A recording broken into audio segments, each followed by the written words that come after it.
To Grace! My mom's voice rang out over the room, a beaming smile on her face as she lifted her glass.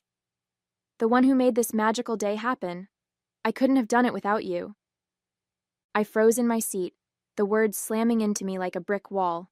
Applause erupted around me, the room filled with laughter and cheers as Grace, sitting just a few seats away, gave a modest little smile and nodded graciously. My name is Anna Clark. I'm 30 years old, and up until recently, I thought I had a pretty solid relationship with my mom. We used to be close, movie nights, long talks over coffee, a real bond. But everything changed when she started dating her now husband, Mark. Slowly, I felt her pulling away, replacing me with Grace, her new stepdaughter, who was younger, prettier, and seemingly flawless in every way. This wedding, her wedding, was supposed to be my way of reconnecting with her, of proving that I still mattered. I'd spent months planning every detail, silently footing the bill for everything from the venue to the flowers. But it was all a secret, at her insistence, to keep the magic alive. And now, here I was, invisible, as she gave all the credit to someone who barely lifted a finger. The months leading up to the wedding had been a whirlwind of work, stress, and quiet sacrifices. Mom hadn't been involved in the planning at all. That was her decision. Anna, I don't want to get wrapped up in the stress of it all, she'd said early on. You're so much better at this kind of thing. Just surprise me, okay? I know you'll make it perfect. Her trust, though flattering, felt strange. She never asked me about the progress, no questions about the flowers, the venue, or even the dress code.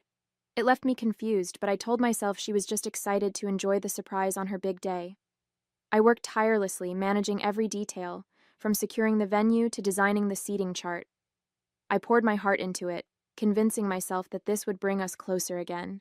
What I didn't know, what I only realized too late, was that Grace had been telling Mom a different story. Behind the scenes, Grace had been claiming credit for the entire wedding planning process.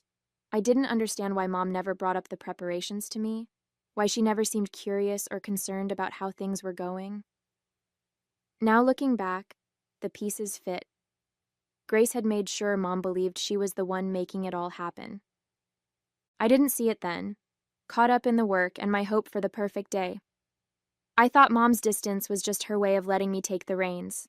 I never imagined it was because she thought someone else was holding them. I remembered a strange conversation I had overheard a few weeks before the wedding. Mom and Grace were sitting in the living room while I was in the kitchen, jotting down notes for the guest list.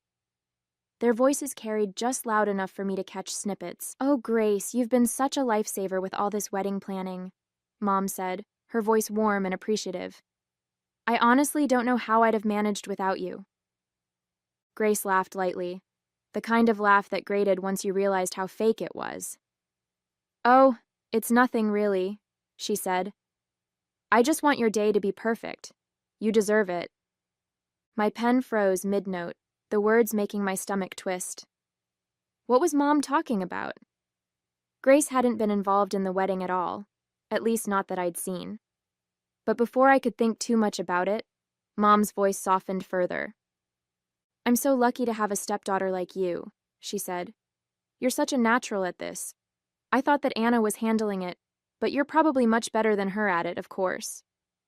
My throat tightened as I stood there, the conversation echoing in my mind. I wanted to walk in and ask what they were talking about, but I stopped myself. Maybe Mom was just being polite, or maybe Grace was helping in some small way I wasn't aware of. I told myself it didn't matter. But now, sitting here at the reception, her words made all too much sense. Grace had planted those seeds, and Mom had swallowed the narrative whole.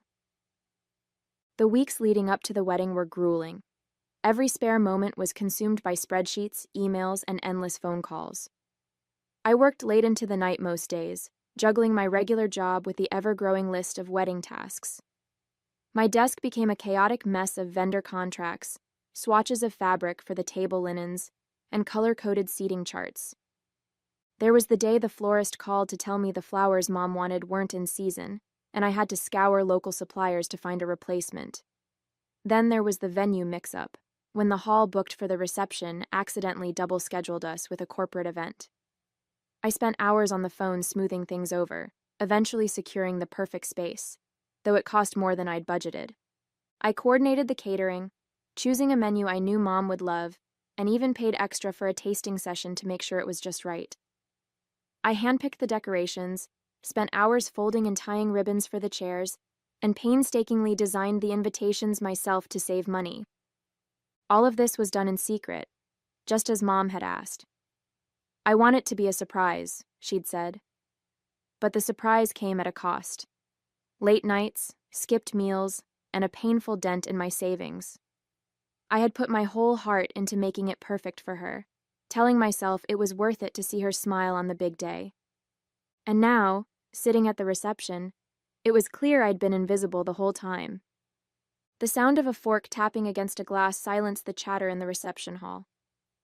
I looked up to see Mom standing at the head table, a radiant smile lighting up her face as she held her glass aloft. The room quieted in anticipation. I just want to take a moment to thank everyone for being here today, she began, her voice warm and filled with emotion. This day has been a dream come true for me, and I'm so grateful to share it with all of you.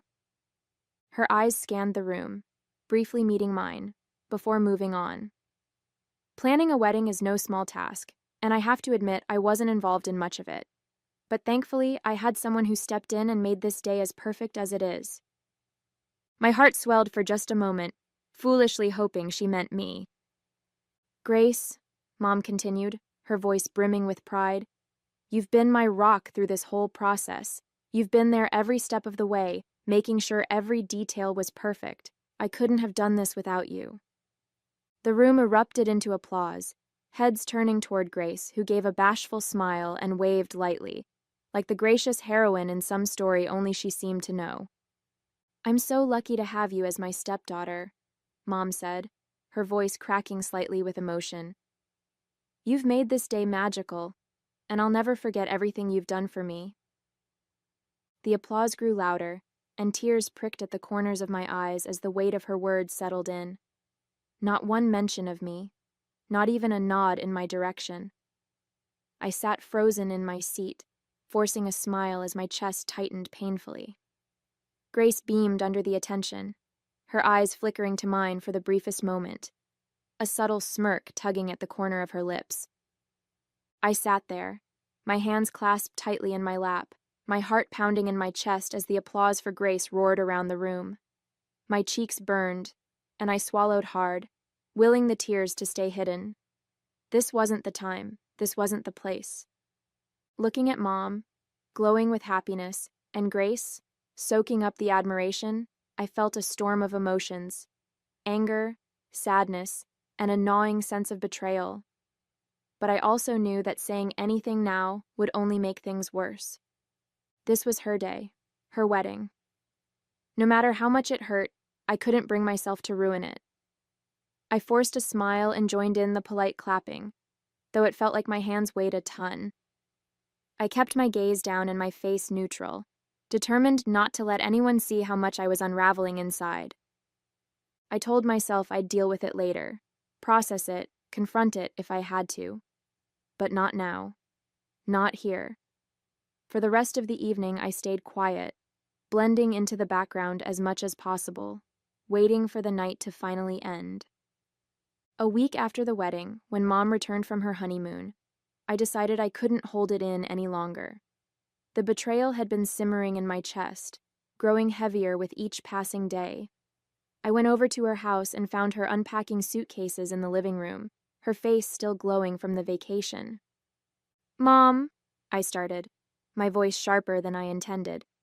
We need to talk. She looked up, her smile faltering at my tone. What is it, Anna? You don't look happy to see me. I crossed my arms, the words spilling out before I could stop them. What the heck was that?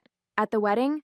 I was the one who did everything for you, and you stood up there and gave all the credit to Grace. She didn't do a single thing. Mom's face hardened, the warmth in her eyes vanishing. Anna, she said, her voice icy. I don't know what's gotten into you, but this jealousy of Grace is unbecoming. She worked so hard to make that day special for me. She was the one who actually cared about me. My jaw dropped, my stomach twisting into knots. Jealousy? Mom, I'm not jealous. Grace lied to you. She didn't plan anything. I did. Every flower arrangement, every table, every vendor, I was the one who made it all happen.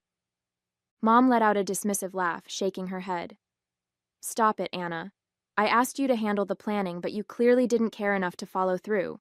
Grace stepped in because she knew how important this day was to me. She's the one who made it perfect, not you. I stared at her, disbelief flooding through me. She lied to you, Mom. She didn't do anything. She just took credit for all my work, and you believed her without even asking me about it? She crossed her arms, her expression unyielding.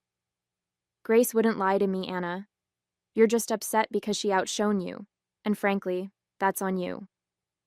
Her words hit me like a slap, and I felt the tears rising despite my best efforts to stay composed. You're wrong, I said, my voice trembling. And one day, you'll see that. But she turned away, dismissing me with a wave of her hand. I think you should leave, Anna. I won't stand here and listen to you badmouth Grace. I walked out, my chest aching, the door slamming behind me. Her blind loyalty to Grace stung more than anything I could have imagined. She had chosen Grace's lie over my truth, and I didn't know how, or if I could ever fix that. The next day I couldn't let it go. The anger and betrayal bubbling inside me pushed me to do what I'd been avoiding. I went to Grace's apartment. When she opened the door, her face lit up with that saccharine smile she always wore, as if she hadn't turned my life upside down. Anna, she chirped, leaning casually against the doorframe. What a surprise. What brings you here? I clenched my fists, forcing myself to stay calm. We need to talk, I said, my voice steady but sharp. Sure, come on in, she said with a cheerful tone, stepping aside. I walked past her into the pristine living room, the scent of her overly sweet perfume lingering in the air. I turned to face her, not bothering with pleasantries. What the heck, Grace? Why did you tell my mom that you planned her wedding? Her smile didn't falter, but there was a flicker of something in her eyes. Guilt, maybe, or just irritation. What are you talking about? She said, feigning confusion. Don't play dumb, I snapped, my voice rising. You told her you planned the wedding. You let her believe you did everything when it was all me. Do you have any idea how hard I worked? How much I sacrificed to make it perfect? Grace laughed lightly, brushing a strand of hair from her face. Anna, I never told her anything like that. She just assumed I was helping. I didn't think it was a big deal, so I didn't correct her. I glared at her, my blood boiling. Didn't correct her? You sat there at the reception and soaked up all the credit. You let her believe it was you while she completely ignored me. She crossed her arms, her smile turning smug. Look, it's not my fault she believes in me more than you. Maybe if you'd been a little more open about what you were doing, this wouldn't have happened. Her words hit like a slap, and I took a step closer, my voice trembling with fury. You're unbelievable. You knew exactly what you were doing, and you didn't care. All you wanted was the spotlight. Grace shrugged, her expression cool and detached. If it means that much to you, talk to her. It's not my problem if she thinks I'm better at these things than you are. I stared at her, disbelief and disgust flooding through me. You're pathetic, Grace, I said, my voice low. And one way or another, the truth is going to come out. Enjoy the spotlight while you can. Without waiting for a response, I turned and walked out, slamming the door behind me. My chest heaved with a mix of anger and resolve. I didn't know how yet, but I was going to make sure everyone knew the truth. Grace wasn't going to get away with this. The day of Grace's birthday arrived, and I sat at home stewing, knowing full well I hadn't been invited. I'd heard from my brother that it was going to be a big celebration. Grace's friends, her boyfriend Liam, and even my mom and the rest of the family would be there. The thought of them all laughing and celebrating while Grace basked in the attention made my blood boil. I stared at the folder on the table in front of me, packed with receipts, email chains, and text messages, every piece of evidence proving that I had been the one to plan and pay for Mom's wedding. Grace's lies had stolen my effort, my recognition, and my relationship with Mom. And I'd had enough. I grabbed the folder, threw on a coat, and headed out the door. I didn't know exactly what I was going to say, but I knew I couldn't let this go on any longer. Before I showed up, the room was buzzing with admiration for Grace. Laughter echoed through the space as her friends and family circled her, their voices overlapping with compliments. "You really outdid yourself with that wedding, Grace," one of her friends gushed, holding a glass of champagne. "Everything was so elegant. It looked like something out of a magazine." Another chimed in, "The floral arrangements were breathtaking. You have such an eye for detail." Even Mom couldn't hold back her adoration. "I don't know how you managed it all," she said, beaming at Grace. "You made it perfect, just like I knew you would." Grace basked in the attention, smiling sweetly and nodding modestly, her eyes glinting with satisfaction as she soaked up the praise for work she hadn't done. When I arrived at Grace's apartment, the party was in full swing. Laughter spilled out into the hallway as I stood at the door, taking one last deep breath before knocking. The noise quieted, and a moment later Grace opened the door. Her smile froze when she saw me. "Anna," she said, her voice tight. "What are you doing here?" "Crashing the party," I said evenly, stepping inside without waiting for an invitation. The room fell silent as I walked in, all eyes turning toward me. Mom was sitting on the couch, a drink in hand, while Grace's boyfriend Liam stood near the cake, looking confused. "Everyone," I began, my voice loud and steady. "I'm sorry to interrupt, but there's something I need to say."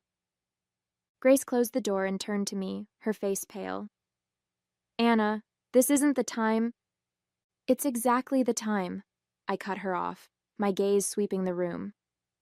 "For weeks now, I've been watching someone else take credit for everything I did to plan my mom's wedding. And I think it's time everyone knows the truth." A murmur went through the crowd as I opened the folder and pulled out the first stack of receipts. "I was the one who booked the venue," I said, holding up the contract with my name on it. "I hired the caterers, chose the menu, and paid for every single dish served that night." I moved to the next pile. "I picked out the flowers, organized the centerpieces, and coordinated the delivery times. Here's the invoice and the email chain confirming it." My voice grew stronger as I continued, laying out the text messages, spreadsheets, and more. Everything, the invitations, the decorations, the seating arrangements, was done by me, not Grace. The room was dead silent now, the weight of my words settling over everyone.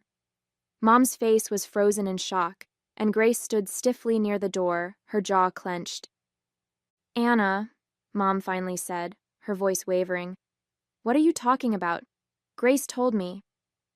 "Grace lied," I said, cutting her off as I turned to face Grace. "Go on, Grace. Tell everyone how you let her believe you did all the work. Tell them how you stood there at the reception and took credit for things you had nothing to do with." Grace's lips parted, but no words came out. The room seemed to hold its breath, waiting for her response. "It's not like that," she stammered, her voice shaky. I didn't lie, I didn't correct her because it wasn't a big deal." "Not a big deal," I said, my voice rising. "You let me work myself to exhaustion while you stood there and soaked up the praise. You didn't care about what that would do to me, or to Mom." Liam stepped forward, his face a mixture of confusion and anger. "Grace," he said slowly, "is this true? Did you lie about planning the wedding?" Grace turned to him, her eyes wide. "Liam, I..." "Don't," he said, holding up a hand. "Just tell me the truth." She looked around the room, her cheeks flushed with embarrassment. "Fine," she said finally, her voice bitter. "Yes, okay? I didn't plan the wedding. Anna did, but it's not like it matters. It was just one day." The room erupted in gasps and murmurs. Liam's face hardened, and he took a step back from her. It matters to me, he said coldly. If you can lie about something like this, what else are you lying about? He shook his head, his voice filled with disbelief. I can't do this anymore, Grace. We're done. Grace's mouth fell open, but no words came out. The color drained from her face as she watched Liam grab his coat and leave. I turned to Mom, who was sitting frozen, her eyes glossy with unshed tears. I tried to tell you, I said softly. I did everything for you, and you wouldn't even listen to me. Anna, she said, her voice breaking, I didn't know. I'm so sorry. I should have asked, I should have. It's too late for that, I said, my tone firm but not unkind. I just needed you to know the truth, and now you do. With that, I gathered my things and walked out, leaving the party in stunned silence. For the first time in weeks, I felt free. A couple of days later, the phone buzzed in my hand, and I glanced at the screen, surprised to see Grace's father's name. Mark wasn't the type to call. He was always quiet, keeping to himself at family gatherings. Hesitating for a moment, I answered. Hello? I said cautiously. Anna, his deep voice came through, slow and deliberate. It's Mark. I hope I'm not bothering you.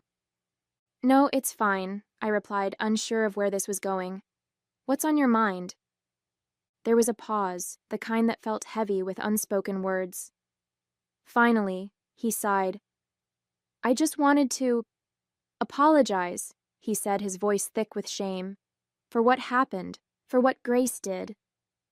My chest tightened, but I kept my voice calm. You don't have to apologize for her, Mark. It wasn't your fault. I know, he said quickly.